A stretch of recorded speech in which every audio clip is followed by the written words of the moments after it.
Tuhan. Nah, hari ini tema yang akan saya sampaikan adalah keseimbangan. Ini masih meneruskan dari tema dalam bukunya John Stott, yaitu The Radical Disciple, begitu ya. John Stott ini memang adalah salah satu teolog terbesar ya di abad ke-21 yang tulisannya atau pemikirannya itu mengubahkan banyak orang, menginspirasi dan kehidupannya secara pribadi memang menginspirasi banyak orang, dan tulisan-tulisannya banyak dipakai di sekolah-sekolah teologi, sehingga ini menjadi sangat penting bagi kita pelajari bersama. Dan dalam kesempatan hari ini saya membawa tema keseimbangan dari 1 Petrus pasal 2 ayat 1 sampai 17. Saya akan membacakan bagi kita semua. 1 Petrus pasal 2 ayat 1 sampai dengan ayat yang ke-17 berbunyi demikian. Yesus Kristus batu penjuru. Karena itu buanglah segala kejahatan, segala tipu muslihat dan segala macam kemunafikan, kedengkian dan fitnah. Dan jadilah sama seperti bayi yang baru lahir, yang selalu ingin akan air susu yang murni dan yang rohani, supaya olehnya kamu bertumbuh dan beroleh keselamatan, jika kamu benar-benar telah mengecap kebaikan Tuhan. Dan datanglah kepadanya batu yang hidup itu yang memang dibuang oleh manusia, tetapi yang dipilihnya dan dihormat di hadirat Allah. Dan biarlah kamu juga dipergunakan sebagai batu hidup untuk membangun suatu rumah rohani bagi suatu imamat kudus, untuk mempersembahkan persembahan rohani yang karena Yesus Kristus berkenan kepada Allah. Sebab ada tertulis dalam kitab suci, sesungguhnya aku meletakkan di Sion sebuah batu yang terpilih, sebuah batu penjuru yang mahal, dan siapa yang percaya kepadanya tidak akan dipermalukan. Karena itu bagi kamu yang percaya, ia mahal, tetapi bagi mereka yang tidak percaya, batu yang telah dibuang oleh tukang-tukang bangunan telah menjadi batu penjuru, juga telah menjadi batu sentuhan dan suatu batu sandungan. Mereka tersandung padanya karena mereka tidak taat kepada firman Allah, dan untuk itu mereka juga telah disediakan. Tetapi kamulah bangsa yang terpilih, imamat yang rajani, bangsa yang kudus, umat kepunyaan Allah sendiri, supaya kamu memberitakan perbuatan-perbuatan yang besar dari Dia, yang telah memanggil kamu keluar dari kegelapan kepada terangnya yang ajaib. Kamu yang dahulu bukan umat Allah, tetapi yang sekarang telah menjadi umatnya, yang dahulu tidak dikasihani, tetapi yang sekarang telah beroleh belas kasihan. Saudara-saudaraku yang kekasih, aku menasihatkan kamu supaya sebagai pendatang dan perantau, kamu menjauhkan diri dari keinginan-keinginan daging yang berjuang melawan jiwa. Milikilah cara hidup yang baik di tengah-tengah bangsa-bangsa bukan Yahudi, supaya apabila mereka memfitnah kamu sebagai orang durjana, mereka dapat melihatnya dari perbuatan-perbuatanmu yang baik dan memuliakan Allah pada hari Ia melawat mereka. Tunduklah karena Allah kepada semua lembaga manusia, baik kepada raja sebagai pemegang kekuasaan yang tertinggi, maupun kepada wali-wali yang diutusnya untuk menghukum orang-orang yang berbuat jahat dan menghormati orang-orang yang berbuat baik. Sebab inilah kehendak Allah, yaitu supaya dengan berbuat baik kamu membungkamkan kepicikan orang-orang yang bodoh. Hiduplah sebagai orang merdeka dan bukan seperti mereka yang menyalahgunakan kemerdekaan itu untuk menyelubungi kejahatan-kejahatan mereka. Tetapi hiduplah sebagai hamba Allah. Hormatilah semua orang, kasihilah saudara-saudaramu, takutlah akan Allah, hormatilah raja. Demikianlah jauh pembacaan firman Tuhan kita hari ini. Yang berbahagialah setiap orang yang bukan hanya membaca, merenungkan, tetapi melakukannya di dalam kehidupan sehari-hari dan memberitakannya kepada orang yang belum percaya kepada Tuhan. Bapak, Ibu, Saudara, Edward Albert, Christian George Andrew Patrick David. Yang tahu siapa ini? Raja Edward ke-8 atau disebut juga Duke of Windsor. Ya, adalah raja Inggris dengan masa jabatan paling singkat dalam sejarah kerajaan Inggris, ya. Kenapa? Ya. Nanti saya akan sampaikan kenapanya ya. Jadi Raja Edward VIII ini menjabat sebagai raja itu hanya 11 bulan ya sejak ia dilantik. Ia dilantik pada tanggal 20 Januari 1936 dan mengundurkan diri sebagai raja di bulan Desember di tahun yang sama. Jadi enggak sampai setahun dia itu menjadi raja ya. Ia mengundurkan diri sebagai raja karena ia jatuh cinta kepada seorang wanita pujaan hatinya. Ya, seorang wanita Amerika yang bernama Wallis Simpson. Jadi dia jatuh cinta kepada wanita ini, tetapi ada sesuatu yang mengganjal di cintanya. Di mana wanita ini sudah bersuami. Ya dia jatuh cinta, benar-benar jatuh cinta itu ya. Dan dia benar-benar nggak mau kehilangan wanita ini. Tetapi ya karena dia sangat jatuh cinta dan dia berniat ingin menikahi wanita ini. Yaitu Wallis Simpson ini. Tetapi cintanya ini terhalang karena apa? Karena pernikahannya nggak disetujui oleh gereja. Dan tidak disetujui oleh kerajaan. Karena di Inggris ya, di sana Kristen Anglikan itu sangat kuat. Seorang raja itu secara otomatis dia juga adalah seorang pemimpin gereja. Jadi raja sekaligus pemimpin gereja begitu ya. Nah ini Raja Charles ya. Dan dia juga sebagai seorang pemimpin gereja. Aturan dalam kerajaan Inggris yang juga berdasarkan Alkitab bahwa seorang raja atau pangeran tidak boleh menikahi seorang wanita yang sudah bersuami ya, atau mereka yang sudah bersuami udah cerai tapi cerai hidup nggak boleh karena itu adalah perzinahan. Ya di dalam Alkitab yang mereka pegang, mereka percaya bahwa itu adalah perzinahan karena itu pernikahan yang direncanakan oleh Edward ini itu nggak disetujui oleh gereja. Ia mencoba menawarkan ya, jadi kita coba lobby bagaimana sih caranya supaya saya tetap bisa jadi raja, tetapi saya juga tetap bisa menikahi wanita yang saya cintai ini.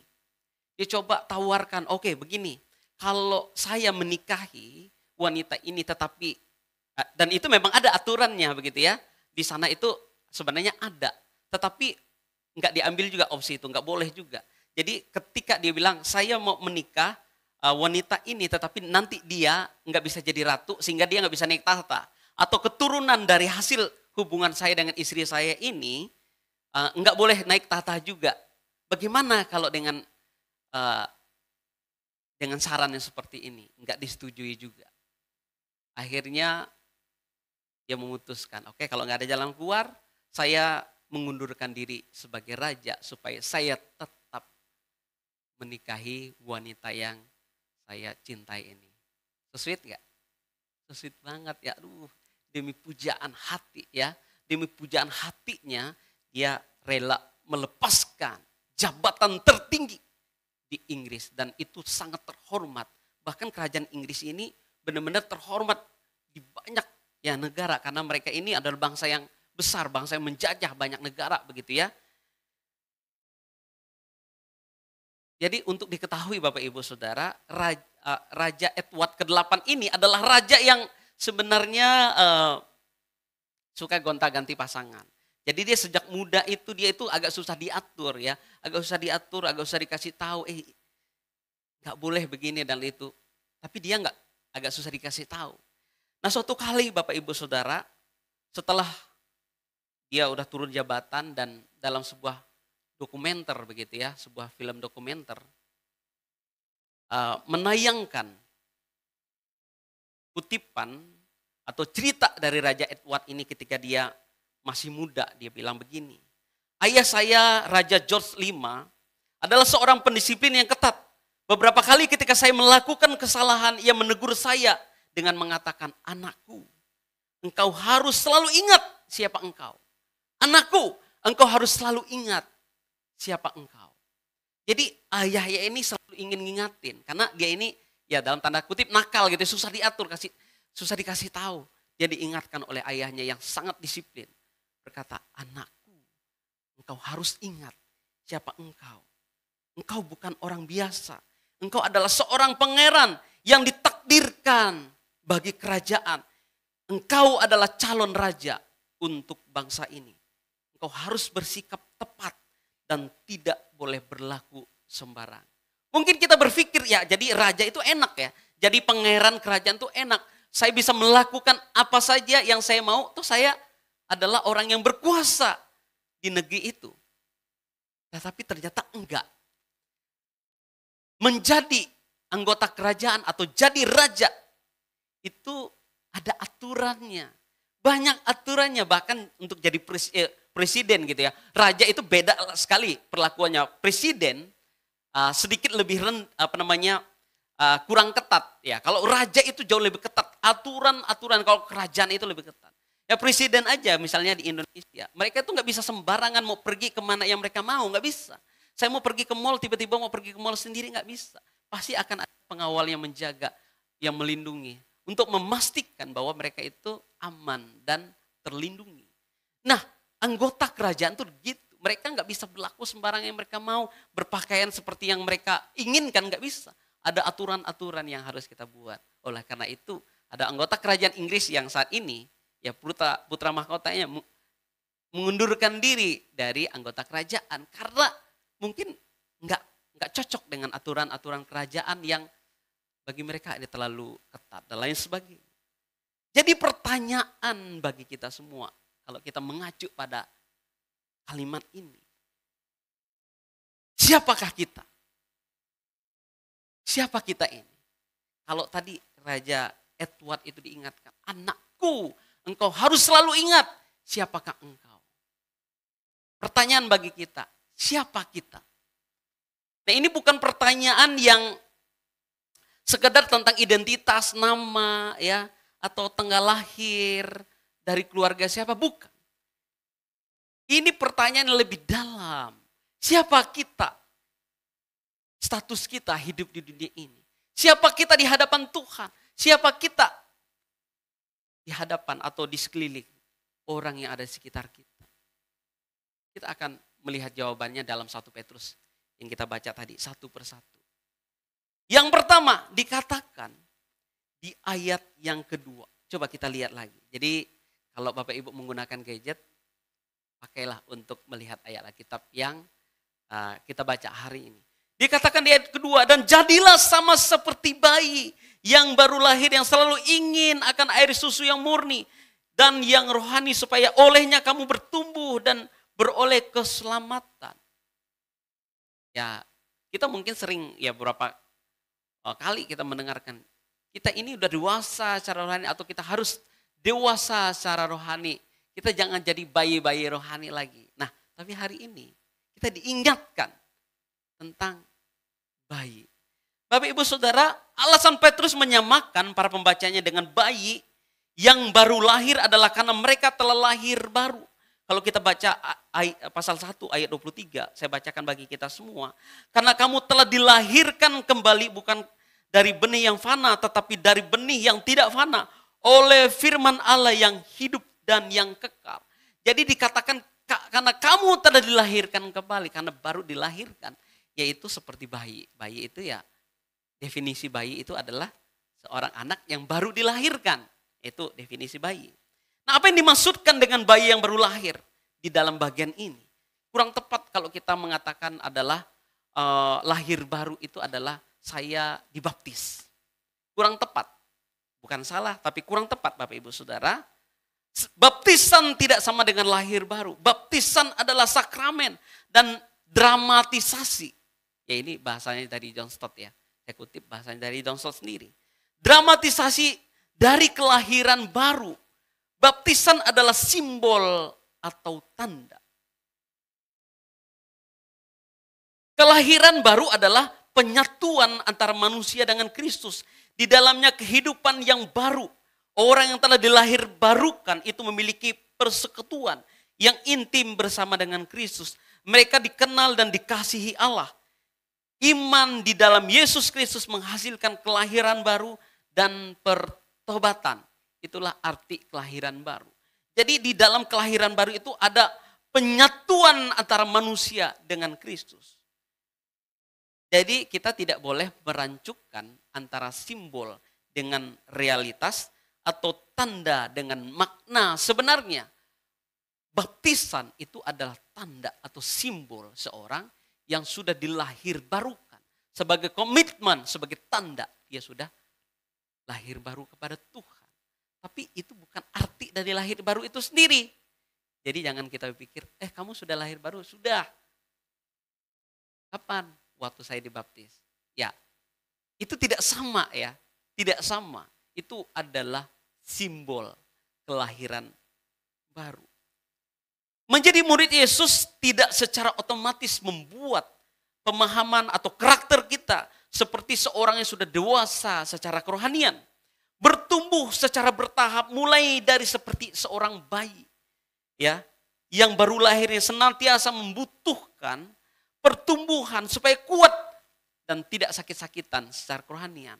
Jadi seorang bayi itu ada satu karakter di dalam diri bayi itu. Adalah mereka itu selalu menginginkan ya susu yang murni untuk pertumbuhan dirinya. Untuk perkembangan. Jadi ada kerinduan untuk bertumbuh. Karena itu bayi itu membutuhkan sesuatu yang menyehatkan dirinya untuk dia bertumbuh. Nah di dalam bagian ini, menjadi bayi rohani, itu artinya kita itu ada kerinduan untuk terus ingin bertumbuh. Tapi nggak boleh terus jadi bayi ya kan? Ya masa kita mengharapkan anak kita itu bayi terus? Enggak. Walaupun saya lihat anak saya waktu bayi itu lucu-lucu gitu ya. Duh bisa main gitu ya. Tapi saya nggak berharap dia bayi terus. Dia harus bertumbuh menjadi seorang yang semakin hari semakin dewasa. Nah kita di dalam konteks kalau kita sudah lahir baru. Ada kerinduan ingin terus bertumbuh. Ada kerinduan untuk ingin menikmati sesuatu yang murni, yang baik. Untuk pertumbuhan kerohaniannya. Yaitu adalah firman Tuhan. Itu adalah susu yang murni, yang menyehatkan, yang memberikan pertumbuhan yang baik untuk kerohanian kita. Nah kalau kita sebagai orang percaya tidak ada kerinduan, ingin menikmati atau tidak ada rasa haus ingin menikmati firman Tuhan. Mungkin kita akan menjadi bayi-bayi yang tidak sehat. Atau orang-orang yang terus menjadi Kristen tetapi sakit-sakitan. Mudah tersinggung lah, mudah marah lah, mudah ngambek dan lain sebagainya. Dan akhirnya meninggalkan imannya karena kecewa kepada orang Kristen. Salah bukan pada orang lain, pada diri kita sendiri. Mungkin memang kita belum sehat, kita bertumbuhnya enggak sehat. Karena kita enggak pernah mengkonsumsi atau tidak ada kerinduan untuk mengkonsumsi air susu yang murni itu yaitu firman Tuhan. Yang kedua Bapak Ibu Saudara. Ya, ini ya. Menjadi bayi rohani ya. Seperti bayi rohani kita haus akan kebenaran dan kerinduan untuk terus ingin bertumbuh. Yang kedua. Siapa kita? Kita adalah batu-batu. Nah gambaran kedua yang Petrus sampaikan adalah batu-batu hidup. Ia beralih dari dunia biologis manusia. Kelahiran dan perkembangan manusia. Ke dunia arsitektur. Batu-batu bangunan. Bapak Ibu Saudara, saya akan bacakan di ayat yang kelima. Dan biarlah kamu menjadi dipergunakan sebagai batu hidup untuk pembangunan suatu rumah rohani. Nah, kita beralih dari biologis ke arsitektur, batu-batu bangunan, mencermati bangunan yang ya kalau kita lihat sebuah bangunan itu dalam sebuah proses bangunan. Nah, ini adalah gambaran tentang gereja. Tetapi bukan gereja secara fisik. Ya bukan bangunan ini, ya bukan bangunan fisik ini. Tembok-tembok ini, bukan. Melainkan gereja yang hidup, yaitu umat Allah, Bapak Ibu Saudara. Dan saya, kita adalah batu-batu yang hidup. Kita ini adalah bagian dari bangunan bait Allah yang sedang disusun. Dari zaman Tuhan Yesus sampai dengan hari ini, kita adalah bait Allah yang sedang disusun satu demi satu. Kita adalah bagiannya itu. Kita adalah batu-batu yang merupakan bagian dari bangunan bait Allah yang disusun dari sejak awal gereja terbentuk sampai dengan hari ini. Kita adalah batu kecil dari sebuah bangunan yang sangat besar. Ya, gereja fisik itu bisa hancur, bisa roboh. Ya, gereja ini pernah ada dalam sejarahnya karena gempa gitu ya, ada kerusakan dan lain sebagainya sehingga harus dihancurkan bangunan fisik yang lama, dan sekarang kita puji Tuhan ada bangunan fisik yang baru. Tapi gereja fisik ini tidak akan bertahan untuk selama-lamanya. Sekuat-kuatnya gereja yang sudah dibangun ratusan tahun yang lalu, suatu saat juga akan hancur.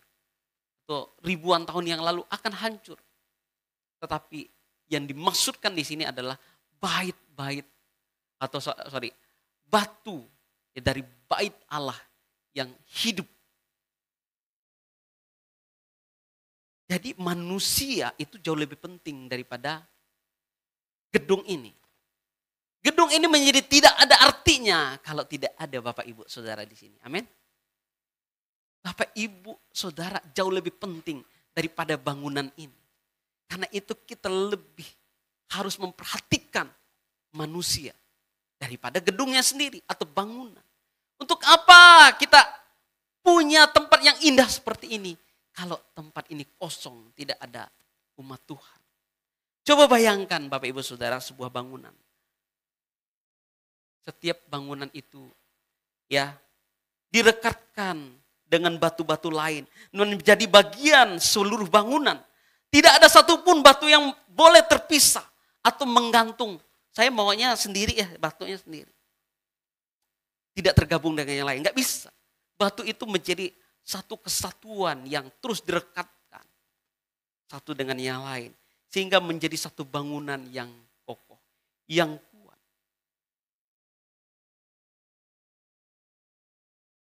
Coba Bapak Ibu lihat kiri kanan. Coba lihat kiri kanan itu. Kalau enggak ada kamu, enggak seru. Enggak seru Bapak Ibu kalau ternyata kita sendiri di sini ya. Enggak seru. Gereja itu bukanlah tempat untuk individu-individu yang hanya ingin sendiri. Gereja itu adalah bangunan yang tersusun satu dengan yang lain. Kita itu terikat satu dengan yang lain. Kita nggak bisa sendiri. Kita harus bersama-sama. Nah saudara, gereja pada dasarnya adalah sebuah komunitas. Batu-batu hidup pada sebuah bangunan bait Allah. Kita ini adalah komunitas. Jadi gereja itu tadi ada satu ya, pribadi. Dan sekarang kita belajar tentang ini adalah komunitas. Yang ketiga Bapak Ibu Saudara, siapa kita? Kita adalah imam-imam. Di ayat yang ke-5 tadi dan di ayat yang 9 saya bacakan sekali lagi. Dan biarlah kamu juga dipergunakan sebagai batu hidup untuk pembangunan suatu rumah rohani, bagi suatu imamat kudus untuk mempersembahkan persembahan rohani yang karena Kristus Yesus berkenan kepada Allah. Dan ayat 9, tetapi kamulah bangsa yang terpilih, imamat yang rajani, bangsa yang kudus, umat kepunyaan Allah sendiri, supaya kamu memberitakan perbuatan-perbuatan yang besar dari Dia yang telah memanggil kamu keluar dari kegelapan kepada terangnya yang ajaib. Di dalam perjanjian lama Bapak Ibu Saudara, para imam Israel itu menikmati setidaknya 2 hak istimewa. Jadi seorang imam itu ada hak istimewa yang mereka miliki. Yang pertama, mereka memiliki akses ya kepada Allah secara langsung. Ya, imam, terutama imam besar, begitu ya. Dalam perjanjian lama hanya para imam yang diperkenankan masuk dalam pelataran bait Allah. Dan secara khusus hanya imam besar yang dapat masuk ke dalam ruang maha kudus. Dan itu pun hanya 1 kali yaitu untuk hari pendamaian, di hari pendamaian. Masyarakat awam, umat-umat Tuhan yang lain itu nggak ada akses ke dalam bait Allah, itu nggak ada akses. Hanya imam dan imam besar yang punya akses khusus untuk menghadap Allah. Ya, kalau kita sebagai umat Allah yang biasa, kita nggak ada akses, kita nggak bisa datang langsung kepada Tuhan, itu di dalam perjanjian lama. Yang kedua, hak istimewa yang mereka miliki adalah para imam boleh menikmati korban persembahan yang diberikan kepada Allah. Hanya para imam yang diperkenankan untuk menyembelih hewan-hewan kurban, melaksanakan ritual dan memercikan darah, memberikan persembahan kepada Tuhan, hanya mereka. Karena itu di dalam perjanjian lama akses kepada Allah dan hewan-hewan kurban dipersembahkan hanya milik para imam. Itu hak istimewa yang hanya dimiliki oleh mereka. Namun saudara, ketika Yesus datang ke dalam dunia melalui dia, pemisahan antara kaum imam dan orang awam itu sudah dihancurkan, sudah dihapuskan. Hak-hak istimewa yang hanya dimiliki oleh para imam itu kini dibuka untuk semua orang. Semua orang itu boleh datang, ada akses secara sendiri. Tidak diwakilkan lagi oleh satu orang saja, enggak. Bapak Ibu bisa berdoa secara pribadi di hadapan Tuhan. Saudara juga bisa menikmati setiap berkat Tuhan secara pribadi yang Tuhan memang berikan kepada kita. Tidak hanya milik kaum tertentu saja, kaum imam atau imam besar saja, tidak. Semua orang, setiap orang yang datang kepada Tuhan boleh secara langsung melalui Kristus, ya. Kita semua dapat menikmati akses kepada Allah. Kita boleh menghampiri hadirat Allah. Kita boleh datang kepada Tuhan. Kita boleh masuk di sini bersama kita memuji Tuhan. Tidak ada yang di luar, tidak ada yang secara spesial begitu ya, yang boleh masuk atau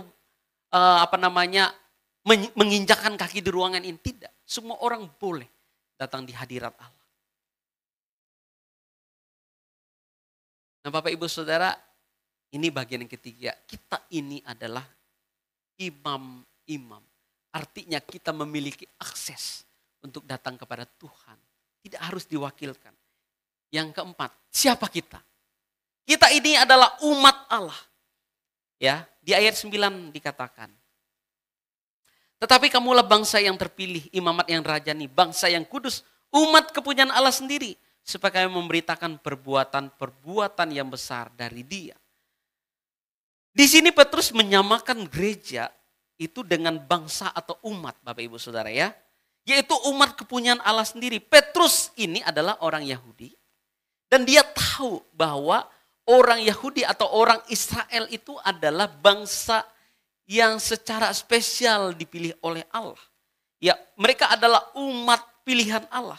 Tetapi karena Kristus kita semua yang non-Yahudi, ya orang Yunani, orang Roma gitu ya, orang Indonesia, itu bisa menjadi umat Allah. Jadi bukan hanya orang Israel, bukan hanya mereka yang spesial, tidak. Semua orang yang percaya kepada Kristus.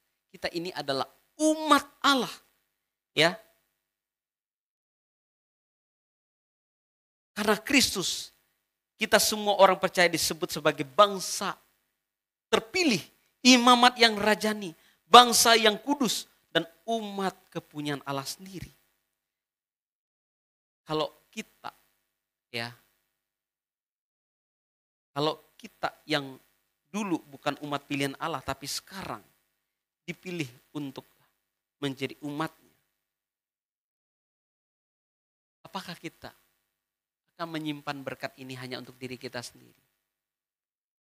Apakah kita tidak ingin semua orang bisa percaya kepada Allah dan menerima Kristus sebagai Tuhan dan Juru Selamat secara pribadi? Kalau kita yang orang berdosa seperti ini, yang baca Alkitab aja juga tetap masih malas begitu ya. Tuhan kasihi kita. Masa kita enggak ada kasihan sama orang yang belum percaya pada Tuhan. Supaya mereka bisa percaya juga kepada Tuhan. Karena kita ini dipilih oleh Allah, kita juga harus memberitakannya pada orang lain. Karena itu dikatakan ini di bagian yang B di ayat 9 ini, supaya kamu memberitakan perbuatan-perbuatan besar dari Dia. Kita sudah diselamatkan oleh Tuhan, kita juga harus memberitakannya bagi orang lain. Itu yang keempat. Yang kelima, siapa kita? Siapa kita? Kita harus ingat siapa kita. Kita ini adalah pendatang. Dikatakan di ayat yang 11, Bapak Ibu Saudara. Kita lihat lagi di Alkitab kita ya. Saudara-saudaraku yang kekasih, aku menasihatkan kamu supaya sebagai pendatang dan perantau. Supaya kamu ya sebagai pendatang dan perantau, kamu menjauhkan diri dari keinginan-keinginan daging yang berjuang melawan jiwa. Kata Yunani untuk pendatang itu mengindikasikan orang-orang yang tidak memiliki hak ya di tempat di mana mereka tinggal. Jadi itu di dalam bahasa Yunani itu kalau pendatang itu mereka nggak punya hak. Jadi mereka itu bukan WNI istilahnya begitu ya. Mereka itu hanya pendatang. Mereka hanya numpang bisnis, numpang kerja, tapi mereka tidak memiliki hak.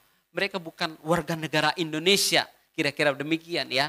Jadi pendatang itu diindikasikan atau artinya kurang lebih demikian. Sedangkan perantau itu adalah menggambarkan mereka yang tidak memiliki rumah. Nah ini lebih rendah lagi. Jadi ini mereka hanya kayak sekedar lewat saja dalam beberapa waktu, ini perantau gitu ya. Mereka nggak punya rumah, apalagi hak ya nggak punya. Jadi dikatakan kamu adalah pendatang dan perantau. Kita ini adalah pendatang dan perantau. Di mana? Di dunia ini. Mengapa Petrus melukiskan umat Allah sebagai pendatang dan perantau? Ya memang di satu sisi Bapak Ibu Saudara, pada waktu itu mereka itu sebagai diaspora atau bangsa yang tersebar di banyak wilayah di Kekaisaran Romawi pada waktu itu. Namun di sisi lain ya yang Petrus maksudkan dalam dua kata ini adalah simbolisasi kondisi kerohanian mereka. Setelah dilahir barukan kembali dalam kerajaan Allah. Kini mereka menjadi warga kerajaan surga. Jadi setelah manusia itu dilahir barukan, mereka menjadi warga kerajaan surga. Tetapi fisik kita memang masih di sini. Jadi Petrus ingin mengingatkan, hey, walaupun fisik kita ini masih di sini, kita ini hanya merantau di sini. Kita ini hanya pendatang di sini. Kamu adalah warga surga. Karena itu milikilah cara hidup yang baik. Sebagai seorang perantau, sebagai seorang pendatang. Jangan sampai orang memfitnah kamu, jangan sampai orang mengucilkan kamu, membicarakan keburukanmu karena kelakuanmu yang buruk. Jangan sampai menjadi orang Kristen kita ini dikatakan, wah wantas orang Kristen emang begitu, kelakuannya emang buruk. Jangan. Karena kita ini adalah representasi Allah yang hidup di dunia ini. Kita ini adalah cerminan Allah. Siapa yang kita percaya, itulah yang harus kita cerminkan. Yaitu kitab-kitab yang terbuka. Nah, jadi fisik kita memang masih di sini, tapi ingat, kewargaan kita adalah warga kerajaan Allah.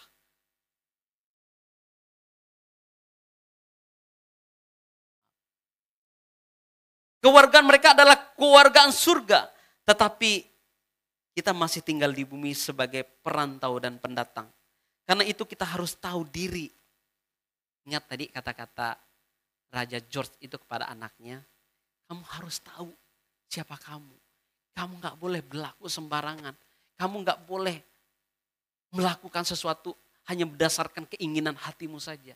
Ada sesuatu yang harus kita kontrol di dalam diri kita. Karena kita ini adalah perantau dan pendatang. Milikilah cara hidup yang baik di tengah-tengah bangsa yang tidak percaya kepada Allah.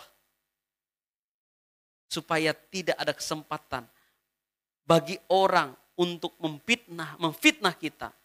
Karena kesaksian hidup kita itu baik. Jadi ingat status kita, siapa kita? Kita ini adalah pendatang dan perantau. yang terakhir dikatakan, siapa kita? Kita ini adalah pelayan. Gambaran terakhir yang keenam yang disampaikan oleh Petrus di ayat 12 sampai dengan 17. Bapak Ibu silakan baca sendiri. Ya, dikatakan di dalam judul perikopnya, peringatan untuk hidup sebagai hamba-hamba Allah. Jadi bagaimana kita ini hidup sebagai pelayan atau hamba-hamba Allah. Petrus kembali mendesak para pembacanya untuk memiliki cara hidup di tengah-tengah orang yang tidak percaya agar mereka dapat melihat perbuatan baik dari setiap diri orang percaya, tunduk kepada pemerintah. Kita itu istilahnya, kita ini adalah orang yang taat kepada aturan yang ada di bumi ini, ya. Berbuat baik kepada semua orang, mau yang seiman atau tidak. Dengan cara demikian, kita akan membungkam, dikatakan oleh Petrus, membungkam kepicikan orang-orang bodoh. Hidup sebagai orang merdeka, namun tidak menggunakan ya kemerdekaan itu dengan salah, dengan sembarangan. Karena saya udah merdeka, saya boleh melakukan sesuatu yang saya mau. Bukan. Tetapi itu kesempatan kita untuk menunjukkan bahwa orang merdeka itu, dia bisa bebas daripada hal-hal yang membelenggu dirinya. Sehingga dia bukan terikat, juga bukan justru terikat dengan keberdosaannya. Tetapi dia bisa katakan tidak. Karena aku sudah dimerdekakan oleh Kristus. Jadi orang percaya yang sungguh-sungguh percaya kepada Tuhan. Selalu ada kekuatan daripada Tuhan untuk berkatakan tidak kepada dosa. Sekalipun memang kita ini ada orang berdosa. Bukan karena kekuatan kita, tetapi karena kekuatan daripada Allah dan Roh Kudus yang ada dalam diri kita. Sehingga kita berkata tidak. Walaupun secara fisik, keinginan hati kita kayaknya susah bebas dari dosa ini. Tetapi percaya, kalau orang sungguh-sungguh percaya pada Tuhan, ada kekuatan itu. Bapak Ibu Saudara, jadi apa hubungan semua ini, ya 6 hal ini yang saya sampaikan tadi, yaitu kita ini adalah bayi, kita ini adalah batu-batu, kita ini adalah imam, kita ini adalah umat Allah, ya kita ini adalah pendatang, kita ini adalah pelayan. Apa hubungannya semuanya dengan tema kita, yaitu keseimbangan. Kita flashback sedikit Bapak Ibu Saudara, nanti kita akan lihat ya. Yang pertama, bayi yang baru lahir itu adalah bicara tentang diri kita sendiri, pribadi. Secara pribadi, ya. Yang kedua, batu-batu itu bicara tentang komunitas. Jadi pribadi, ini komunitas. Terus diingatkan, kita ini adalah imam kudus. Kita ini bisa datang secara pribadi di hadapan Tuhan untuk menyembah Dia. Tapi di sisi yang lain, kita dipanggil ya untuk memberitakan Injil kepada orang lain. Jadi bukan hanya secara kita sendiri, tapi kita juga harus memberitakan untuk orang lain.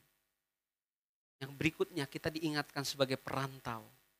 Ya, kita ini sebagai pendatang di tempat ini. Tetapi ingat bahwa kita ini juga adalah hamba Tuhan. Kita ini adalah pelayan Tuhan. Nah Bapak Ibu Saudara, ini adalah gambaran luas dan seimbang ya. Di dalam keenam tanggung jawab ini, ya kalau Paulus itu, Petrus itu merumuskan dalam 3 bagian dari setiap bagian utama, yaitu dalam konsep keseimbangan. Yang pertama Bapak Ibu Saudara, kita lihat gambar ini. Pertama, kita dipanggil sebagai murid secara individu. Tetapi kita juga harus hidup dalam sebuah persekutuan bersama dengan umat Allah. Kita secara individu, tetapi kita juga adalah sebagai keluarga kerajaan Allah. Yang berikutnya, ya sebalik harusnya gambarnya ini di sini ya. Jadi kita ini sebagai seorang individu dan kita ini adalah sebagai batu dalam sebuah komunitas. Seorang bayi sekalipun lahir dalam identitas masing-masing ya. Jadi setiap kita ini punya identitasnya. Sekalipun dia kembar, tetap dia punya nama masing-masing. Jadi kita dikenal oleh Allah secara pribadi. Tetapi kita juga dikenal oleh Allah dalam sebuah komunitas yang besar sebagai umat Allah. Batu itu fungsinya untuk sebuah bangunan yang besar. Kita dari individu-individu yang kecil-kecil ini disatukan menjadi sebuah bangunan yang besar. Jadi Bapak Ibu, mari kita bersuka cita karena walaupun saya ini hina, saya ini bukan siapa-siapa, tapi saya adalah bagian dari bangunan Allah yang sedang dibentuk bersama dengan orang percaya di sepanjang segala abad, segala tempat dan segala keadaan. Kita ini menjadi satu bagian. Seorang yang sudah bertumbuh, sudah dewasa, tidak bisa terasing, ya. Hidup sendiri terus, dia harus bersama dengan orang lain. Ya, dalam hal ini adalah gereja. Walaupun kita berkata, tapi saya bisa memuji Tuhan di rumah sendiri, ya memang bisa. Itu secara pribadi. Tapi kita juga ingat, kita ini adalah bagian dari komunitas yang lebih besar. Jadi kita butuh ada komunitas seperti ini. Jadi kita harus datang ke gereja untuk bersama-sama memuji Tuhan. Karena itu tidak tepat ya orang berkata, ya saya udah percaya pada Yesus, saya udah diselamatkan, jadi saya mau menyembah Tuhan di rumah saja. Di rumah oke, di gereja harus juga. Yang kedua, ya kita dipanggil baik dalam penyembahan maupun dalam karya nyata, yaitu ke dalam dan keluar. Jadi kita ini dipanggil untuk melayani Allah, begitu ya, di dalam, untuk menyembah Allah di dalam bait Allah ini. Tetapi kita juga harus keluar memberitakan Injil. Gereja itu memang harus keluar memberitakan Injil. Tidak hanya di dalam saja. Ibarat tubuh kita, kalau kita ini hanya makan, maka saja mengkonsumsi untuk diri kita sendiri, maka lama-kelamaan kita akan sakit, ya. Makanan itu, apa yang kita makan itu harus ada yang keluar. Untuk apa senama? Untuk kesehatan kita sebagai tubuh Kristus. Kita udah diselamatkan dan kita ingin orang lain juga diselamatkan untuk percaya kepada Tuhan. Nah saudara, kita harus selalu ingat bahwa kita dipanggil untuk menyembah Allah, tapi kita juga dipanggil untuk memberitakan Injil. Bagian yang ketiga. Kita dipanggil untuk mengembara di dunia ini. Tetapi ingat bahwa identitas kita adalah warga surga. Maksudnya marilah kita kerja keras, ya, usaha dengan baik, dengan jujur. Ketika kita hidup dunia ini berjuang semaksimal mungkin apa yang bisa kita lakukan.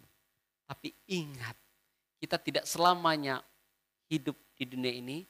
Suatu kali kita harus meninggalkan zona nyaman kita di dunia ini dan kita harus kembali kepada Tuhan, tempat yang jauh lebih indah, jauh lebih bahagia bersama dengan Tuhan di sana. Tapi PR kita masih hidup di dunia ini. Karena itu dikatakan milikilah cara hidup yang baik di tengah-tengah orang yang belum percaya pada Tuhan. Dan setiap bagian kita dipanggil untuk memiliki keseimbangan. Bukan hanya menekankan satu aspek, tetapi secara keseluruhan. Hidup kita ini adalah hidup yang harus seimbang. Secara individu kita beribadah pada Tuhan. Bersama di gereja juga kita memuji Tuhan. Kita keluar, kita menyembah Allah di dalam bait Allah. Tetapi kita juga harus keluar memberitakan Injil. Kita ingat bahwa kita adalah warga kerajaan surga. Tapi kita masih hidup di dunia ini, kita harus menjadi kesaksian bagi setiap orang yang belum percaya dengan cara hidup kita yang baik. Kiranya firman Tuhan ini mengingatkan kita dan kita melakukan hidup seimbang sebagai umat Allah. Kiranya